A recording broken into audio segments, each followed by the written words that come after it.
Ok, entonces muy buenos días, otra vez bienvenidos y vamos a pasar ahora a ver un tema también muy importante en MPI, en la programación en MPI en paralelo que se llama las comunicaciones colectivas.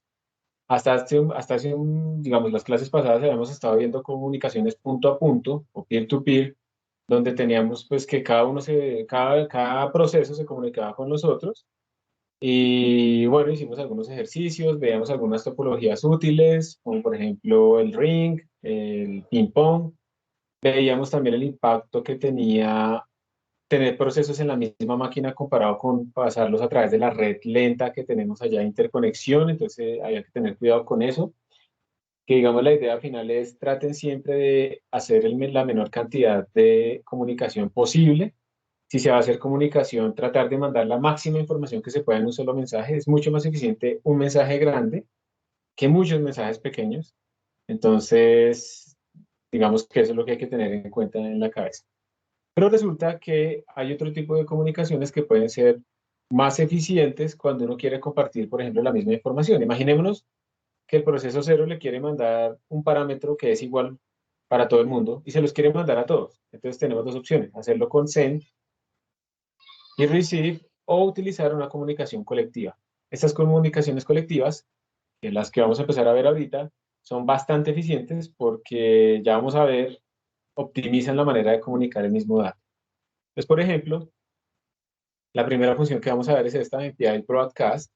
MPI Broadcast es una función que nos permite a nosotros mandar desde un proceso dado, no tiene que ser siempre el máster, nos permite mandar una información para todo el mundo.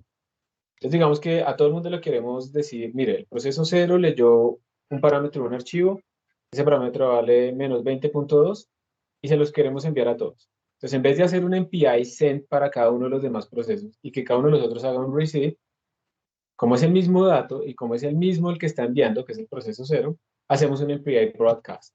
Y el API Broadcast no es simplemente un conjunto de send y receive, sino que internamente es mucho más eficiente porque, digamos, si tenemos 100 procesos, el cero lo que hace el broadcast internamente es, por ejemplo, que el cero se lo manda al uno y al 2, el uno se lo manda al 3, al 5 y al 7, el 2 al no sé qué, y así se genera como una cascada. Y eso es muchísimo más eficiente porque utilizamos mucho mejor nuestra conexión de red que hacerlo uno por uno, que es básicamente lo que estaríamos haciendo si utilizamos send y receive.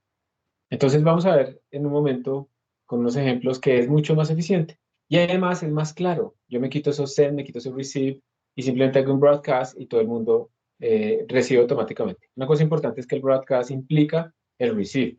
No tiene que hacer un receive ni nada. El broadcast sabe que internamente van a haber unas cosas que se van a enviar y que se van a recibir y ya se encarga de todo. Entonces el código se vuelve mucho más sencillo. Y hay otra operación también muy importante en estas dos que estamos viendo por ahora, que son las operaciones de reducción. Entonces, con una operación de reducción, se parece mucho al reviews que vimos con OpenMP, nosotros podemos recoger información de todos los procesos y hacerles una operación para convertirlos en un resultado. Típico ejemplo es recoger algún valor de todos los procesos y sumarlos. Y con eso calcular el promedio, o calcular el máximo, o preguntar quién tiene el máximo. Ese tipo de operaciones que reducen, por ejemplo, un vector de datos, que son los datos que tiene cada uno de los elementos, a un número, pues son operaciones de reducción, y también son mucho más eficientes a que yo empiece a hacer un send desde cada uno de los eh, procesos, el master haga el receive para cada uno de ellos y luego haga las operaciones. Eso es muy lento comparativamente. Entonces, digamos que la idea también con estas operaciones de tipo colectivas es que ustedes se acostumbren a usarlas porque son mucho más eficientes y su código es mucho más sencillo de entender y de programar. Entonces, vamos a arrancar con un primer ejemplo. Y ese primer ejemplo es, digamos que queremos mandar un arreglo desde todas las fuentes a todos los procesos. Pero antes de seguir, vamos a mirar la documentación de MPI Broadcast. Entonces, venimos acá, y vamos a ponerle aquí OpenMPI, a ver si nos sale el manual de OpenMPI. Entonces aquí sale OpenMPI, MPI Precast, el manual. Vamos a leerlo, voy a agrandarlo aquí un poco. Y entonces tenemos que esta es la sintaxis. Observen que tenemos aquí la sintaxis. nos dice, bueno, se tiene que incluir esto y esta es la sintaxis que usted va a utilizar. ¿Listo? Hay dos versiones. ¿Alguien de pronto se le ocurre qué significa esta? ¿Cuál es la diferencia entre estas dos? Sin más. ¿A nadie? ¿Nadie se acuerda de esta I? Que la mostramos la clase. ¿Si recuerdan o no? A ver, Jackson, ¿tú te acuerdas? Ah, aquí creo que hay un mensaje. Para los send y los receive, no sé si para los dos, pero era bloqueante. No O bloqueante. solo- José, aparece también, él escribió en el chat. Sí, señor. Es no Es bloqueante. para, es Señor. para ambos, send y receive, ¿verdad? Cuando le ponemos el i en el receive, también lo volvemos no bloqueante. Entonces, la idea es que cuando hacemos un broadcast, todo el mundo para, hay una barrera, todo el mundo para hasta que todo el mundo recibió las cosas y luego sí continúan. Entonces, como que todo el mundo se sincroniza en ese punto. El no bloqueante es yo envío y puedo seguir adelante con mis cosas y los demás dependerá de la velocidad de la red y demás, en qué momento recibirán y continuarán.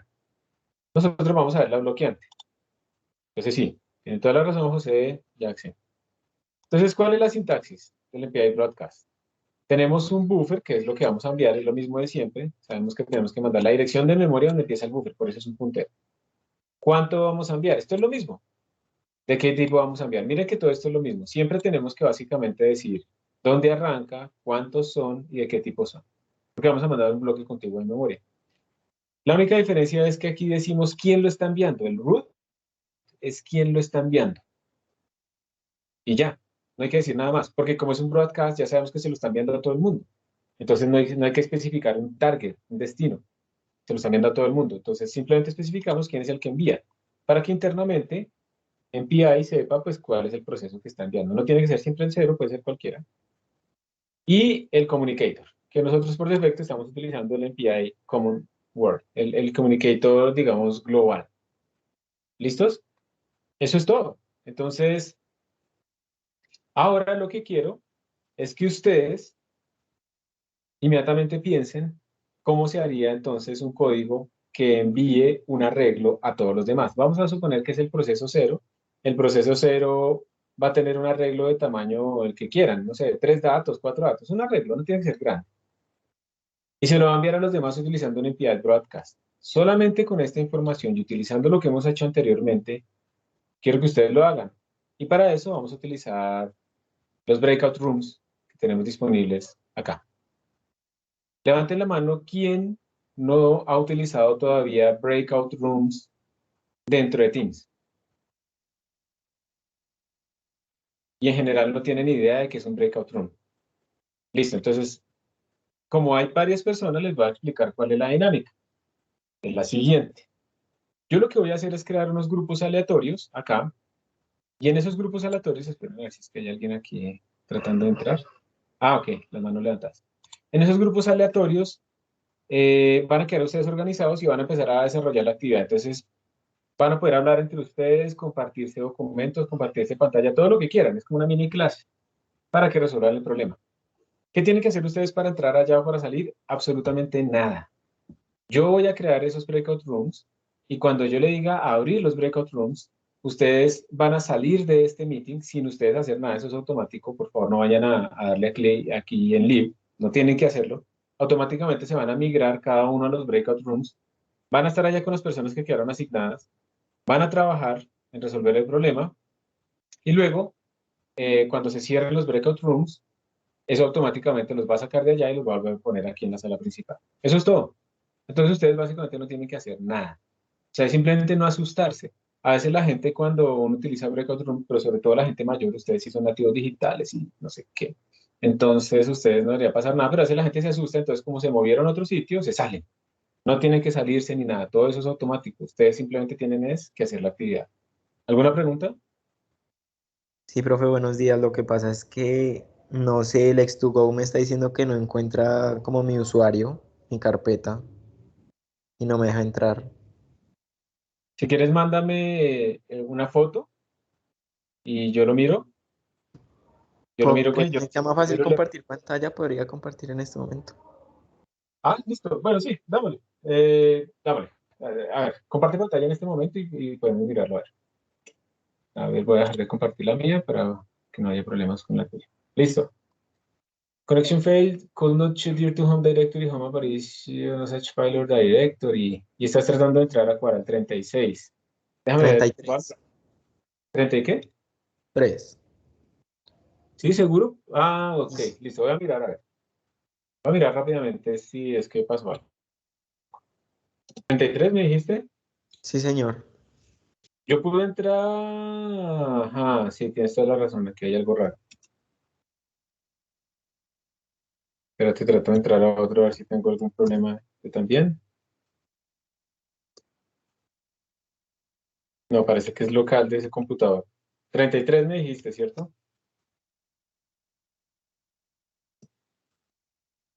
Sí, señor. Gracias. Espérate, a ver. Curioso porque yo tengo aquí unos scripts que corren cada minuto verificando que todo funcione bien.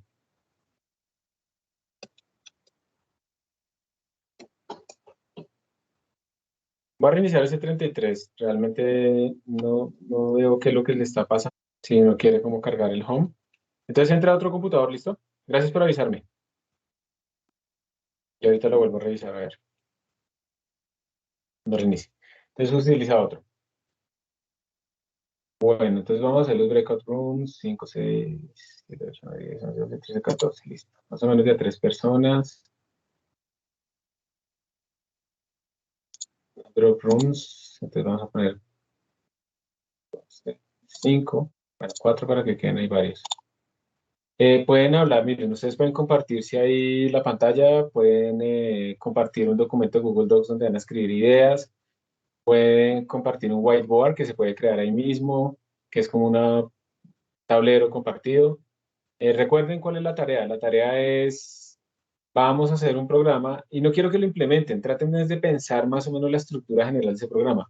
Vamos a hacer un programa que utilizando MPI Broadcast envíe desde el proceso 0, envía a todos los demás un arreglo de tamaño 5. Simplemente es eso. No queremos hacer absolutamente nada más. ¿Listo? Entonces, ¿cómo sería la llamada de la función MPI Bcast? Básicamente eso es lo que quiero que hagan. Tiene más o menos 5 minutos y yo los llamo ya cuando se vaya a volver. Yo cierro todo esto automáticamente. A ver, se van a crear. Listo, hay 2 de 4 personas y 2 de 3 personas y chao. En este momento van a salir migrados ustedes. O sea, te estoy moviendo en Breakout Room. Hola, Diego. Hola, profe, ¿qué más? Bien, te voy a mover a un Breakout Room por lo que acabaste de entrar, ¿listo? Están haciendo allá un problemita de cómo utilizar API Broadcast para enviar un arreglo, ¿listo? Ah, listo, profe, dale, qué pena. No sé, estaba intentando entrar, me metió a otra, por allá, a otro Teams, que por allá solamente con un compañero que también estaba intentando entrar. Voy a mirar a ver si te deja entrar de una vez. Sí. Yo les puse en Classroom digamos que el link, pero ahora en adelante simplemente ustedes entran a su Teams y en el evento que se esté en ese momento lanzando, ustedes entran y ya. Ya te asigno, ¿listo? Ah, listo, Te dale, va a profe, mover, gracias. te va a mover automáticamente para allá. Chao.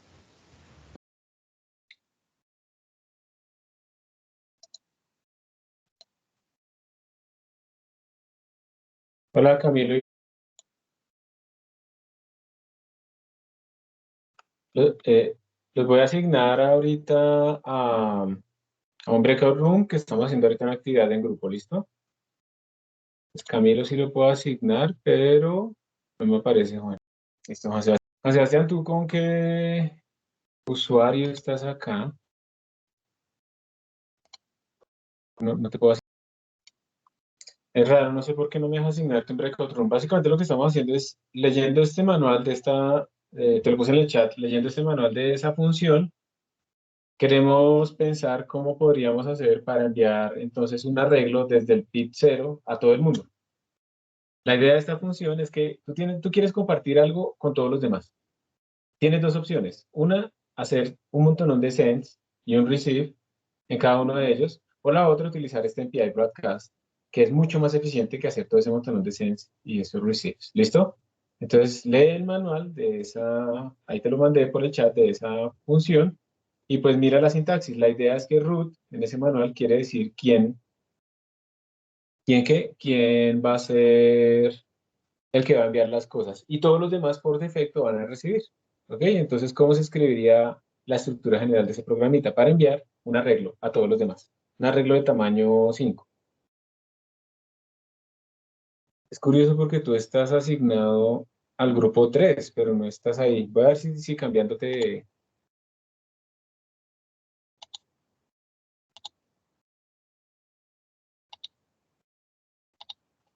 Muy raro. No me deja asignarte, no sé por qué.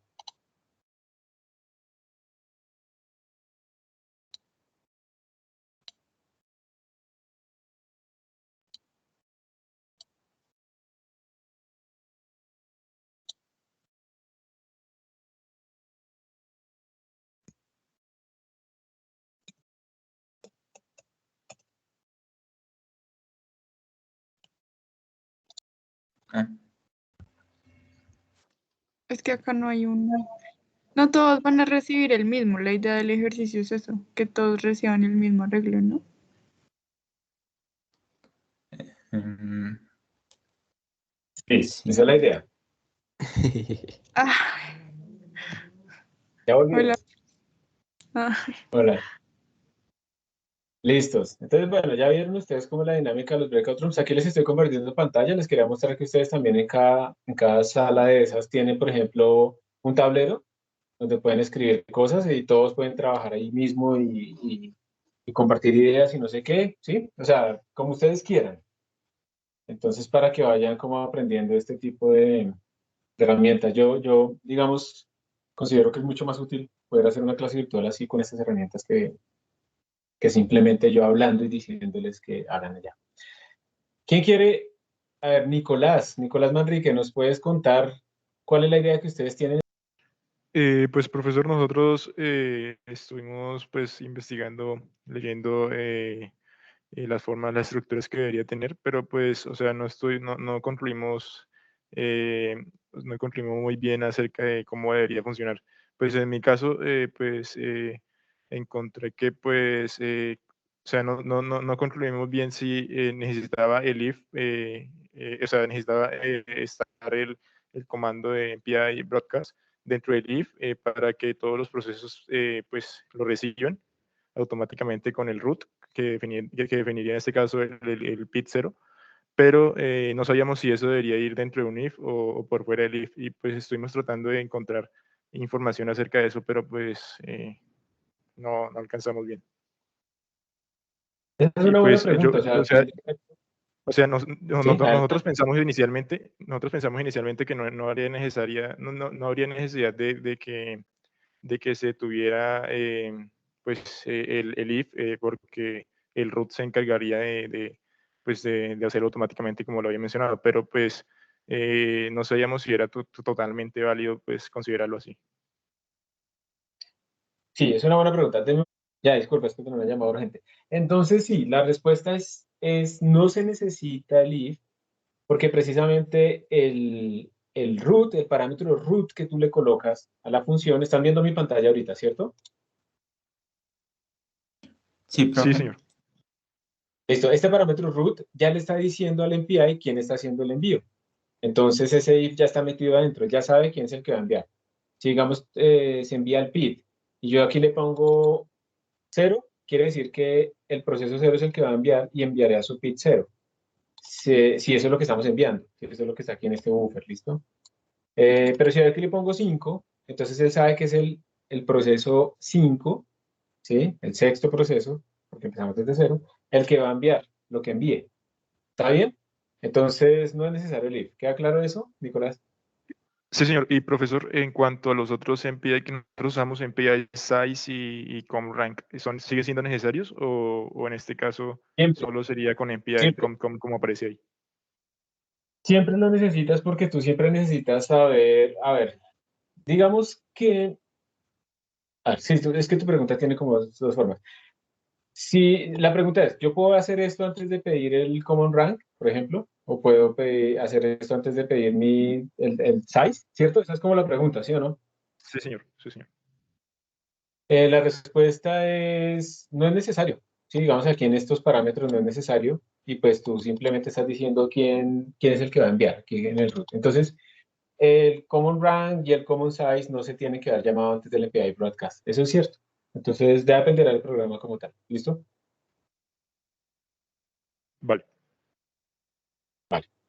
Y otra cosa importante de pronto para que tengan en cuenta es que, ¿se acuerdan que nosotros, por ejemplo, anteriormente cuando teníamos el API send y el API receive, teníamos como una manera explícita de decirle qué envío y qué recibo como para armar unos buffers diferentes, como que yo enviaba este dato, pero él lo recibe en otro sitio para no sobreescribir mi variable. Eso lo teníamos antes. Miren que ahora nosotros enviamos un buffer, pero como todos tienen este buffer, porque recuerden que estamos hablando de programas que están duplicados, ese buffer se va a sobreescribir en los que reciben. ¿Listo? Entonces, por ejemplo, yo no podría escribirle aquí mi PID, ¿sí? Yo no podría como ponerle ahí, vamos a ver, eso se ve horrible, espera, lo que lo voy a escribir es con el mouse. Entonces yo aquí no podría escribir como, oh, no, esto no es lo que quiero. Esto es lo que quiero. Si yo coloco, por ejemplo, aquí ampersand, me va a salir aquí con todos los colores. Ampersand PID. Si yo hago esto, y digamos que el que envía acá es el 1, ¿ok? Entonces, el 1 está enviando su PID, o sea, está enviando el número 1, eso es lo que está guardado aquí en la memoria. En este caso, pues esto también tendría que ser 1 y el API data type sería, digamos, un entero. ¿Ok? Entero. Entonces, bien, él mandó su PID. Pero ¿qué pasó? Como ustedes pusieron aquí ampersand PID, eso pasó para todo el mundo. Entonces, todo el mundo va a recibir aquí en su PID. Entonces, todo el mundo va a quedar como si su process ID fuera 1. Se va a sobreescribir. Entonces hay que tener cuidado porque lo que yo envío, ese buffer que yo envío va a sobreescribir el mismo buffer en todos los demás. Y todo el mundo va a quedar al final con el mismo valor en ese buffer. ¿Está bien? Entonces mucho cuidado con esto. Eso es como lo que quería como aclarar acá. ¿Está bien? ¿Estamos de acuerdo? ¿O hay alguna duda o pregunta?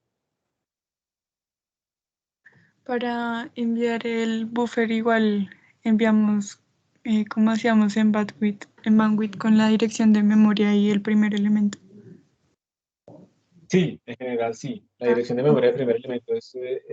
y eso, digamos, te salva. Eso siempre te va a funcionar si utilices vector, arrays primitivos, arrays, buffers de eigen, ¿sí? Siempre te va a funcionar la dirección de memoria del primer elemento. En cambio, si tú mandas la dirección de memoria al objeto, vamos a tener como problema, ¿cierto? Porque mandar la dirección de memoria de un vector no implica que ese es donde empieza el bucle, perdón, el arreglo, como lo dijimos la vez pasada, ¿no? Cuando tenemos estructuras más complejas, eso tiene un montón de cosas adentro. Entonces, eso no es lo que nos interesa es dónde empiezan los datos. Entonces, ¿sí? ¿Sí respondí tu pregunta bien? Sí, profe, gracias. Listo, de nada. Muchas gracias por las preguntas. Entonces, ahora sí que ustedes ya lo pensaron, vamos a mirar el código. El código, digamos, que resuelve esto, una de las propuestas. Entonces, este código ya se los voy a enviar, lo tengo acá porque no quería subirlo todavía para que ustedes lo pensaran primero. Entonces, yo creé simplemente aquí una función que se llama sendDataCollective, en donde vamos a utilizar MPI broadcast.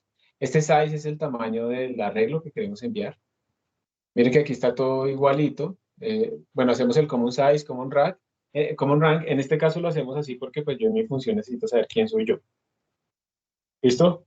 Pero como alguno de ustedes dijo antes, pues, Nicolás, no es necesario, no es obligatorio que uno haga esto antes del broadcast, pero en este caso, como yo lo escribí de esta manera, sí es obligatorio. Yo pregunto como argumento la línea de comandos, ¿qué tamaño quiero? Y ese size es el que yo voy a utilizar, es el tamaño del arreglo que voy a enviar. Entonces la función sendDataCollective, pues es esta, es muy sencilla. Simplemente aquí yo genero, con memoria dinámica, genero mis datos. Estos son los datos que yo voy a enviar, yo los lleno de algo, en este caso los llené simplemente de ceros, utilizando esta... Ah, no, mentiras, falso. Esta función iota, ¿alguien sabe qué es?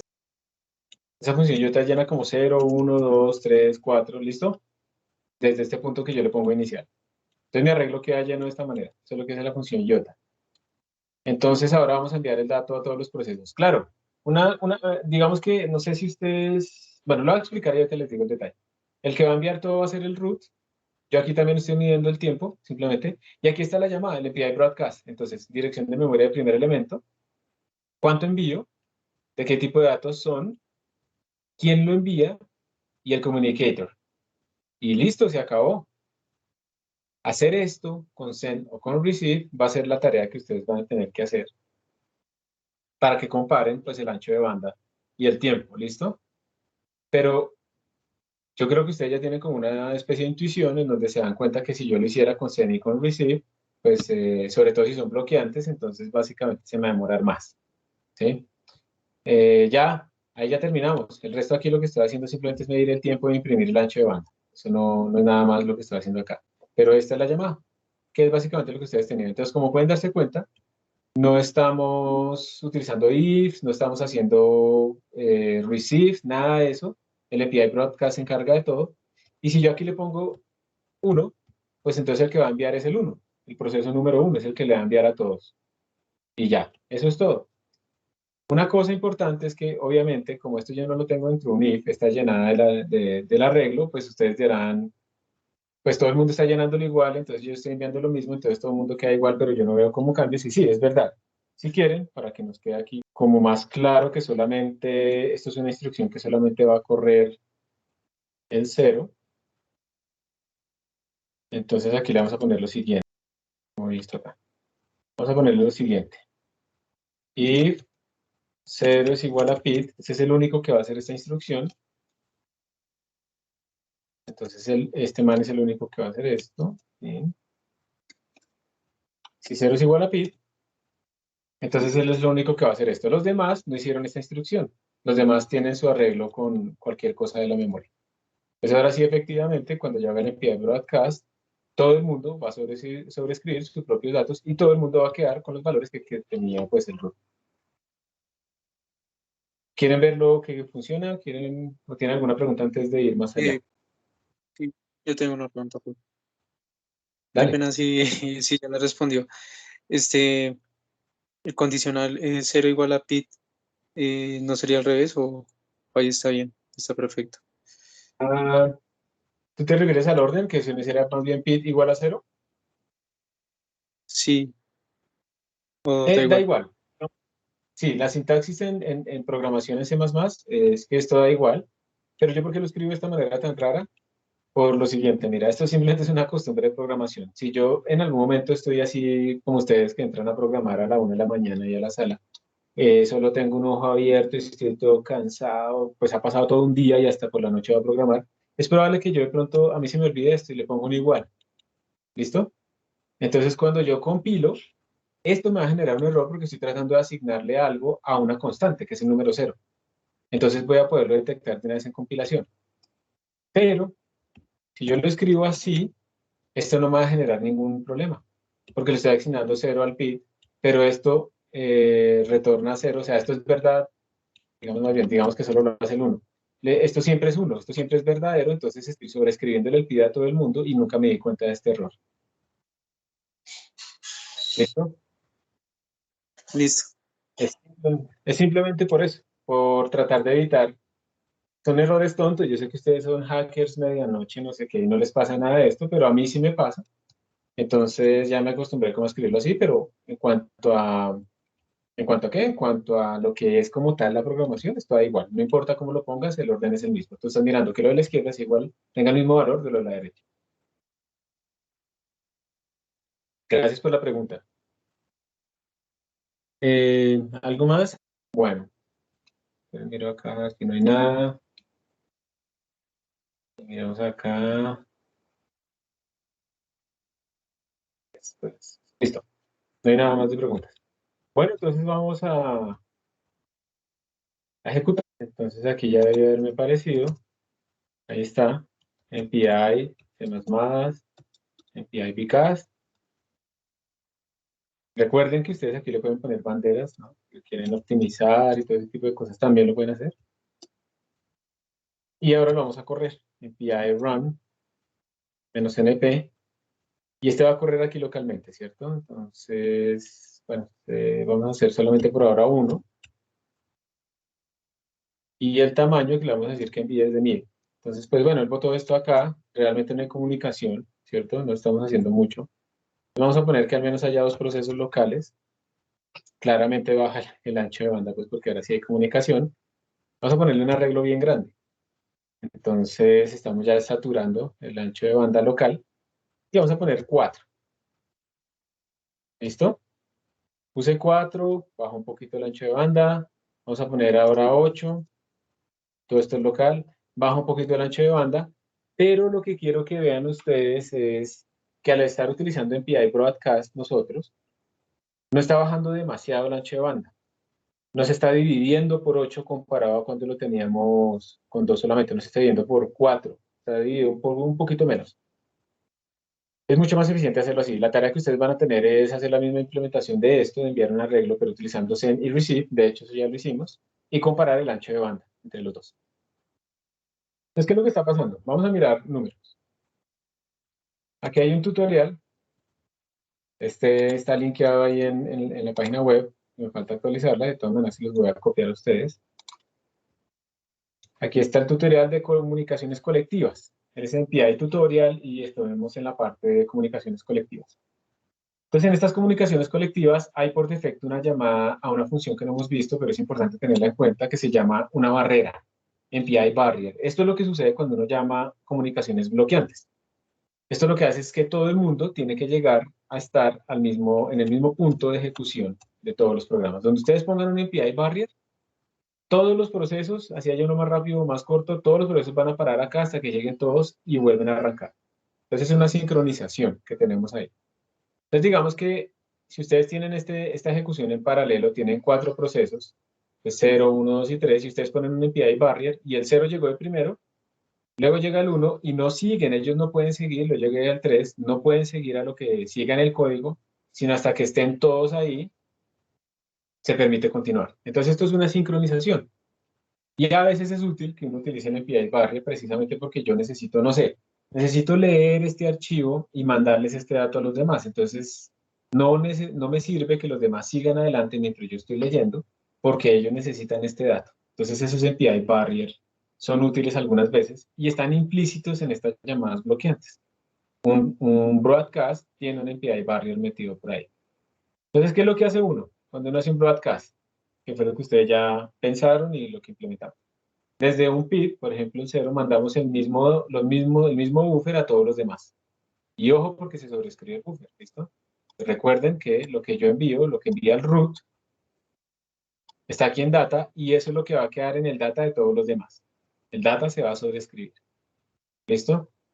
Si uno lo hiciera con send y con receive, si uno quisiera como implementar uno a mano el broadcast utilizando send y receive, aquí está básicamente la tarea. Entonces miren que uno tendría que básicamente hacer un for para enviar los datos a cada uno de los demás y hacer un receive para todos los demás. Esa será como la implementación send y receive. Entonces uno llega y corre eso, esto le bota unos datos, al final pues todos van a tener los mismos datos, pero eso es muy ineficiente porque miren que según este for, yo primero hago un send, los demás están esperando hacer un receive, entonces yo primero le envío al 1 y el 1 llega y recibe, digamos que el que está enviando es el 0. Entonces yo le envío al 1, el 1 es el que recibe, luego le envío al 2, luego le envío al 3 y todo esto es como serializado, que fue como el mismo problema que vimos la clase pasada. Entonces estamos serializando básicamente nuestro envío de la información y esto va a ser ineficiente. En cambio, cuando lo hacemos con un broadcast, aquí están viendo también el tiempo, el broadcast, bueno, aquí no está lastimosamente el dibujo, pero el broadcast lo que va a hacer, por ejemplo, es que del 0 le manda al 1 y le manda al 2, y el 2 se encarga de mandarle al 6 y al 4, digamos, y entonces el 0 ya no tiene que mandarle al 6 y al 4. Entonces esto genera como una cascada, como sí, un árbol que se va abriendo, y entonces aquí simplemente es para que ustedes vean la diferencia de tiempo. Por ejemplo, cuando yo utilizo send y receive con 2 procesos, y en PI Broadcast, pues básicamente da lo mismo. Ustedes lo ven acá. Pero miren que cuando ya estamos hablando de 16 procesos, observen que acá el broadcast está tardándose 0.5 segundos y aquí se está tardando 0.2. O sea, va aumentando claramente, pero no aumenta de la misma forma. Es muchísimo más eficiente y se nota más entre más procesos tenga uno, Es muchísimo más eficiente utilizar MPI Broadcast que utilizar Send y Receive. ¿Listo? Y esta es la clave. Entonces, realmente el código es mucho más sencillo. Ustedes realmente, si quieren, digamos, sincronizarlo de los tiempos, pues pueden utilizar varias. Pero el código es muy, muy sencillo cuando uno utiliza Broadcast. El código es muy, muy sencillo y nos evita esta línea que tengo yo acá, nos está evitando todo este for, ¿sí? Todo este for donde yo tengo que ver si yo soy el que envía, entonces empezar a enviar y también recibir. Todo esto está metido allá en el MPI Bcast. Y esa, digamos, es como la idea del Bcast y por qué es útil utilizarla. Déjenme ver si aquí también está un dibujito. Aquí de pronto sí está. Entonces, miren, aquí a mí me gustan estos dibujos, se ven un poco primitivos, pero aquí está también lo mismo. Tenemos 4 procesos. Vamos a enviar el carácter a todos los demás, entonces al final todos quedan con el A. Hay otra funcioncita que vamos a ver más adelante, no hoy, que se llama scatter, y scatter es parecida, pero no es igual. Scatter, imagínense que ustedes tienen 4 procesos y tienen un arreglo de tamaño 4. Entonces con scatter, simplemente lo que ustedes hacen es que el primer elemento queda en el primer proceso, el segundo elemento queda en el segundo proceso, el tercero acá y el cuarto acá. Hicieron un scatter, ¿sí? Dispersaron la información en ese orden. Entonces claramente tiene que haber una correspondencia entre lo que envío y el número de procesos. Y el Gather lo que hace es recuperarlos de nuevo y ponerlos en un solo arreglo. Entonces el primer proceso coge el primer elemento y lo pone acá. El segundo proceso coge este elemento y lo pone acá. El tercero coge este elemento y lo pone acá y así sucesivamente. Entonces estas dos funciones las vamos a ver más adelante. Pero también existen y también son comunicaciones colectivas muy eficientes. Olga, bueno, aquí están otras. Vamos a ver después. Yo les paso de una vez este enlace, antes de que se me olvide.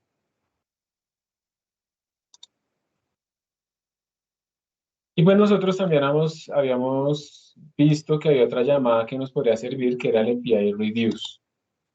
Que eso es cuando estamos pidiéndole a todos información. No es lo mismo que un gather. Aquí estamos en un reduce pidiéndoles información y haciéndole algo a esa información. Entonces, déjenme lo pongo acá. Lo que ustedes van a tener, eso no va a ser una mini tarea, sino que creo que va a ser un workshop. Y entonces vamos a ver aquí un ejemplo de un reduce. ¿Se acuerdan ustedes por allá al principio nosotros estábamos haciendo una integral? ¿Se acuerdan? Estamos haciendo una integral con el PI, entonces dividíamos el problema entre todos los procesos. Luego cada proceso calculaba su área local. Y luego con MPI Send y MPI Receive las íbamos recibiendo y las íbamos sumando y al final imprimíamos la integral total. Entonces, ¿qué podríamos hacer nosotros? Para utilizar el broadcast, en este ejemplo, simplemente lo que se está haciendo es que el proceso 0 lea algunas cosas de la pantalla. Esto no es lo más eficiente, simplemente es para un ejemplo. Lea algunas cosas de la pantalla, como por ejemplo cuántos pasos hacer, el valor inicial del intervalo, el valor final del intervalo, y luego le envíe todo eso a los demás procesos, utilizando MPI Broadcast. Entonces le manda el número de rectángulos, que es un entero, le manda el valor inicial del intervalo y el valor final del intervalo. Utilizando Broadcast, ya no hacemos MPI, Send y Receive por cada uno. En este punto, todo el mundo tiene los mismos valores que se leyeron desde el proceso 0. Luego se hace el ajuste del problema local, se hace la suma, y aquí viene la función MPI Reduce. Entonces miren lo que hace la función MPI Reduce. Uno le dice, ¿qué va a enviar? ¿Dónde empieza el buffer?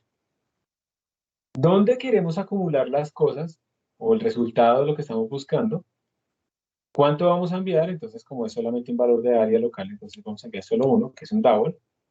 ¿Qué operación queremos hacer? Pues en este caso, tenemos que hacer esta operación. Queremos hacer esta operación de suma.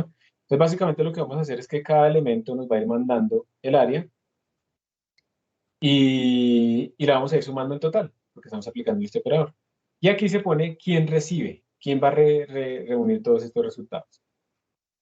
Y eso es todo. Entonces, con esto ya hicimos todo eso que hacemos antes de un MPI Send, mi resultado, MPI Receive, sumar al total, MPI Send, MPI Receive, todo ese for, todas esas vainas largas, quedaron acá. Más corto, más claro y además más eficiente. Y al final, pues simplemente el proceso 0 imprime el valor. Entonces, miramos el manual antes de seguir. OpenMPI, MPI Reduce. Pues aquí está el manual. También tenemos una no bloqueante para que los demás puedan ir haciendo sus cosas. O sea, esto nos llama el API barrier. Entonces, miren, ¿qué es lo que vamos a enviar? Es constante, porque ese que yo envío es constante. ¿Y dónde voy a recibir? Aquí sí no estoy sobreescribiendo lo que envío. Tengo que especificar dos buffers. ¿Qué es lo que voy a enviar y en dónde voy a ir acumulando? Aquí está. ¿Qué es lo que voy a enviar? Cada uno de ellos va a enviar el área y en dónde lo estoy acumulando. Entonces, este que recibe es el único que va a empezar a acumular acá. ¿Cuánto envío? ¿Cuál es el tipo de datos de lo que envío? La operación que quiero aplicar, que en este caso es en PI Zoom. ¿Quién es el que va a recibir a todos los resultados y los va a acumular? Y el communicator. Una cosa importante, solamente total va a estar actualizado en el PIT 0.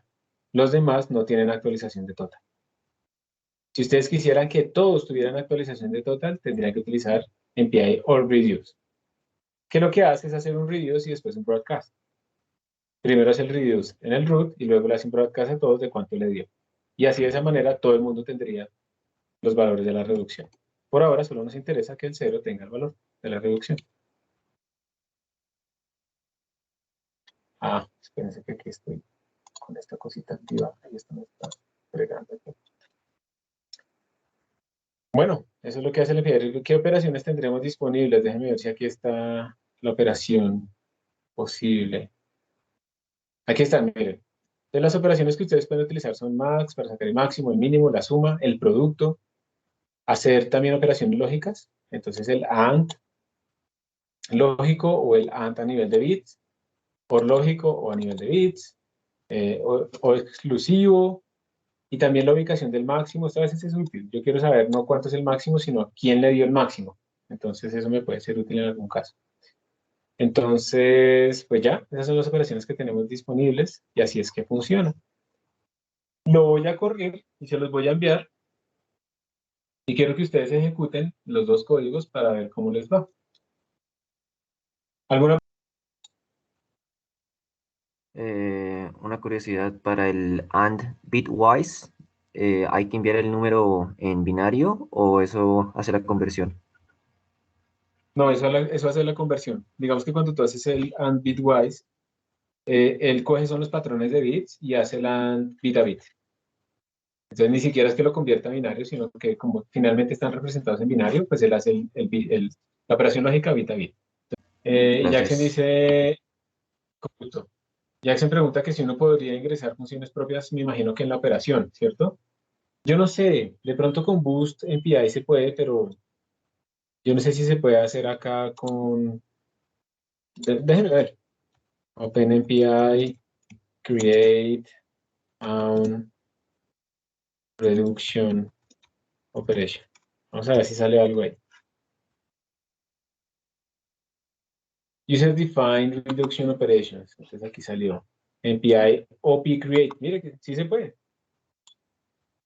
Entonces dice, hay una llamada función que se llama MPI OP Create, a la que uno le manda como la función, que sería el puntero a la función. No sé qué será esta cosa. Tal vez que si conmuta o no conmuta. Y OP, MPI OP. Vamos a ver. Será este tal vez es el nombre que se le va a poner. Vamos a ver si hay algún ejemplo, porque esto nunca lo había visto. O sea, la respuesta es sí. A ver. No. Example, con una resolución horrible. Entonces aquí hay una función que se llama myProduct. Entonces hay una estructura que maneja complejos. Voy a aumentarle un poquito de frente de pronto porque ustedes tal vez lo ven muy chiquito. Entonces miren, hay una estructura, eso está con muy poca resolución. Una estructura que maneja complejos, entonces complex va a manejar dos variables internas, real and image. Hay una cosa que se llama una función llamada myProducto, que recibe un complejo de salida, una longitud y un MPI data type, que ni idea para qué será. Luego declara internamente un entero, un complejo, luego lo que hace es con esa longitud, entonces el C real va a ser el in-out real por in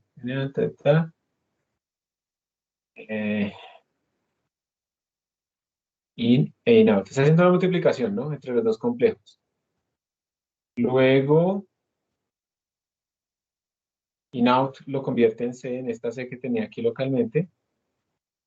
Y luego incrementa in más más. Esto tal vez es para que sean, esto pueden ser arreglos de complejos, sí, debe ser por esto. Estos son arreglos de complejos, entonces por eso está recorriéndolos a cada uno. Entonces, básicamente, a ver, lo que se está haciendo acá, si lo entiendo bien, es un producto punto entre dos vectores de tamaño len, cuyas componentes son números complejos. ¿Está bien? Eso es lo que se está haciendo acá. Y nunca se utilizó esta cosa, no la veo acá, que la use, pero tal vez viene de la interfaz. ¿Y ahora cómo se definiría? Primero tienes que declarar un tipo de datos que represente esa estructura. ¿Listo? Entonces miren que sí se generaron vectores. Tienes que declarar los contiguos, que era la pregunta que hicieron ustedes en la clase pasada. ¿Cómo puedo decirle que tengo unos datos que son contiguos cuando tengo una clase o algo así? Entonces aquí estamos diciéndole cuántos, el tipo de datos y dónde arranca, que será con este cosa que está acá. Después lo mandamos para que quede registrado, el commit es para registrar ese nuevo tipo de datos. Y aquí está la creación. Entonces, le mando la función. Aquí yo creo que se equivocaron en algo, ¿cierto? Yo no sé qué será esta cosa, espérense, mira. El manual otra vez, creo que decía, commute. No sé, toca mirar la documentación porque no entiendo para nada qué quiere decir esto que está acá. ¿Listo? Y luego le llamamos la dirección de mi operación. Entonces, sí, tiene una sintaxis como enredada porque tiene que ser como muy genérica, pero sí se puede, Jackson. O sea, la respuesta es sí. Sí se puede, ¿listo? Pero tienes que leer el manual con mucho detenimiento pues, para poder entender bien cómo se hace. Aquí está el manual un poco más decente. A ver si aquí tienen ejemplos. Sí, aquí está un poquito más claro. Es el mismo ejemplo, pero con mucha mejor resolución. Se hace la multiplicación, entonces se tiene que generar todas estas declaraciones. Se crea esto, se hace el commit. Ah, mira, y aquí simplemente se escribía true. True es que si esto conmuta, yo estoy casi seguro que esto lo que quiere decir es que si yo tengo A operado con B, es igual a B operado con A. Eso es muy importante, tal vez que lo sepan ellos. ¿Por qué? Si no conmutara, cuando se haga este reduce, como esto viene en un orden arbitrario, yo, por ejemplo, digamos que tengo 10 procesos, puede ser que yo le digo en ese reduce al 10 con el 8 que se sumen entre ellos y luego ese resultado se sume con el 7 y luego ese resultado se sume con el 4, mientras que por allá, por otro lado, se está sumando el 1 con el 5 y luego el 3. Eso está implicando que los resultados son conmutables porque yo los estoy organizando de una forma cualquiera, ¿cierto? Pero si no son conmutables, entonces eso lo que implica es que 1 operado con 2 es diferente a 2 operado con 1. Entonces yo no puedo hacer esa optimización de simplemente reorganizarlos a todos como yo quiera, sino que tengo que tener cuidado con el orden. Entonces por eso es importante saber si la operación es conmutativa o no, y por eso es que sale esto. Ok. ¿Sí queda respondida a tu pregunta, Jackson? Sí, profe, muchas gracias. Con gusto. Eso es muy útil, esto es muy útil. Poder crear los operadores es muy útil. Entonces, como no lo sabía hacer, por eso le dediqué tiempo para poderla entender. Bueno, entonces volvamos aquí a la consola. Listo, vamos aquí a la consola y vamos a ejecutarlo. Entonces, Steam, ya tenemos aquí el bcast, integral bcast, API C++, API integral bcast, y compiló, y API run, vamos a correrlo con 8, yo lo corro así, entonces él me va a preguntar, ¿quién está ejecutando este proceso? Pregunta. ¿Quién está preguntándome a mí? Según el código que vi. Acá, ¿quién está haciendo esto? ¿Qué proceso? El 0. El 0, ¿cierto? Pero quiero que miren aquí a la derecha. Miren aquí, por favor, cómo es que todos los demás, tenemos en total 8 procesos, todos los demás están al 100%. Uno diría, pero no están haciendo nada, solamente están esperando, ¿sí? Ellos todos están aquí abajo en la línea 881 de este código. Están aquí abajo, realmente tiene menos líneas, ¿no? Con el barrier, ¿listo? Todos están aquí abajo esperando y se quedan al 100%. Están bloqueados en ese momento y están gastando el 100% de la CPU. Entonces voy a volver acá, le voy a decir que hagamos hartos pasos, pero ahora ponemos 800.000. Vamos a integrar desde 2 hasta 23 y ya está. Entonces, él recibió esos datos, se los envió con un broadcast a todos y luego ya todos empezaron a trabajar en su parte y luego se hizo el reduce y se logró calcular el área con esa precisión. No es bueno que ustedes hagan los códigos interactivos, esto es un ejemplo. Lo que uno debería hacer realmente es, por ejemplo, que el cero lea un archivo donde están los datos y luego le envíe la información a todo el mundo. Sí, eso será más eficiente. Y así es que funciona. Entonces, bueno, les voy a subir estos códigos para que ustedes los puedan utilizar. Add MPI para añadirlos ambos. Profe, qué pena, una duda. ¿Vale? Usted dice que es más eficiente que el cero lea un archivo que contenga los datos. ¿A qué? ¿Comparándolo con qué? ¿Con ingresarlos por consola o con qué? No es más eficiente, no es más eficiente, sino que tu código ya no se vuelve dependiente de que tú le escribas nada. Simplemente tu Ah, código lee los datos y no va. Digamos que uno a veces quiere hacer como programas interactivos que le pregunten y le hablen a uno, ¿no? ¿Sí? Pero ya en estas cosas es preferible que el programa no sea interactivo, sino que lea las cosas de un parámetro, de unos archivos. Eso también tiene la ventaja es que tú sabes con qué valores fue que ejecutaste ese código y podrías reproducir algún error o algún resultado. En cambio, cuando tú lo haces a mano y lo haces muchas veces, de pronto se te olvida y ya después no lo puedes como detectar cómo fue que lo corriste. Entonces, es más bien más ordenado. Aquí lo hicimos solo por ejemplo, pero yo lo que les recomiendo es que no lo hagan así interactivo, sino que más bien un proceso lea los datos desde algún archivo. Entonces, así los voy a enviar. Voy a compartir pantalla un momentico para no quemar mi consola. Mis claves. Aunque yo me utilizo un manejador de contraseñas. Entonces, pues, ahí no se ve, pero a veces me equivoco. ¿Quiénes de acá utilizan manejador de contraseñas?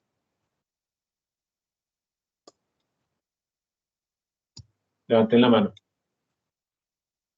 Si hay alguien que utilice un manejador de contraseñas, como OnePassword, Bitwarden, JU, no sé quién es JU, Urrego, aquí hay varios, algunos, ¿no? Sí, por ejemplo, estos manejadores de contraseñas en los navegadores también les sirven, ¿sí? Estos también les sirven a ustedes.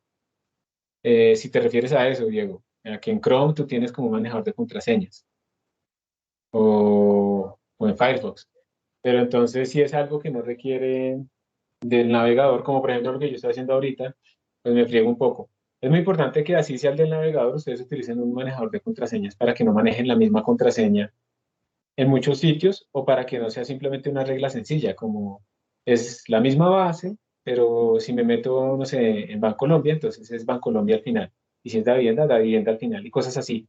Porque todo eso se puede adivinar muy sencillo. Si se compromete la clave en un sitio, si ustedes utilizan ese tipo de reglas, ya se puede deducir muy fácilmente, un ataque mucho más sencillo, su contraseña en todo el resto de sistemas. Entonces, es preferible un manejador de contraseñas que le genere a ustedes contraseñas aleatorias por cada sitio, que funcione multiplataforma y que ustedes cuando vayan a entrar a un sitio simplemente le piden que le ponga la contraseña y él la pone y ya. Entonces, que se sincronice con todas las plataformas y ese problema, digamos, ya está resuelto. Entonces, hay varias alternativas y yo les recomiendo que empiecen desde ya a acostumbrarse a eso. Yo cuando empecé a utilizar un manejador de contraseña, yo antes tenía mis contraseñas como escritas como en un archivo privado, en un Google Sheets. Ahí tenía como, no sé, como 20, porque empecé a tratar de no utilizar la misma en el banco que en el Gmail, porque si se me comprometía algo, entonces podía tener problemas, o en la universidad, ¿sí? Para las notas.